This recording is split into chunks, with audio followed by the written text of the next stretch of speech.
ಕೆಫೆಯಲ್ಲಿ ಕುಳಿತು ಡೇಟ್ ಮಾಡಿದ್ದ ಜೋಡಿ ಯೂಟ್ಯೂಬ್ ನೋಡಿ ಉದ್ಯಮಿಯನ್ನೇ ಕಂದಕಕ್ಕೆ ತಳ್ಳಿದ ಕ್ರೂರ ಬಾವಿ ಪತ್ನಿ. ಪುಣೆಯ 25 ವರ್ಷದ ಉದ್ಯಮಿ ಕೇತನ್ ಅಗರ್ವಾಲ್ ಅವರ ಕೊಲೆ ಪ್ರಕರಣದಲ್ಲಿ ಅವರ ಬಾವಿ ಪತ್ನಿ ಸಿಯಾ ಗೋಯಲ್ ಮತ್ತು ಆಕೆಯ ಪ್ರೇಮಿ ಚೇತನ್ ಚೌಧರಿ ಸೇರಿ ನಡೆಸಿದ ಭೀಕರ ಸಂಚು ಬೆಳಕಿಗೆ ಬಂದಿದೆ.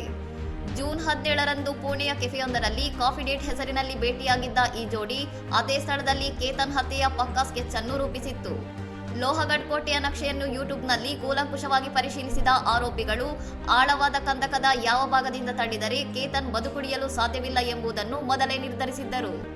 ಸಂಚು ರೂಪಿಸಿದ ಮರುದಿನವೇ ಕೇತನ್ ಅವರನ್ನು ಲೋಹಗಢ್ ಕೋಟೆಗೆ ಕರೆದೊಯ್ದು ಯಾರಿಗೂ ಸಂಶಯ ಬಾರದಂತೆ ಆಳವಾದ ಕಂದಕಕ್ಕೆ ತಳ್ಳಿ ಬರ್ಬರವಾಗಿ ಹತ್ಯೆಗೈದಿದ್ದಾರೆ.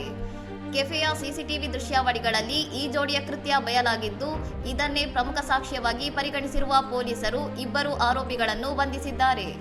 ಕೇತನ್ ಅಗರ್ವಾಲ್ ಅವರ ಕಣ್ಮರೆ ನಂತರ ತನಿಖೆ ಕೈಗೊಂಡ ಪೊಲೀಸರು ಆರೋಪಿಗಳ ಮೊಬೈಲ್ ಹಿಸ್ಟರಿ ಮತ್ತು ಕೋಟೆಯ ಸಿಸಿಟಿವಿ ದೃಶ್ಯಗಳನ್ನು ಆಧರಿಸಿ ಈ ಕ್ರೂರ ಕೊಲೆ ಪ್ರಕರಣವನ್ನು ಭೇದಿಸಿದ್ದಾರೆ. ಇನ್ನಷ್ಟು ಸುದ್ದಿಗಳಿಗಾಗಿ ನೋಡ್ತಾ ಇರಿ ಸೌರಂ ಟಿವಿ.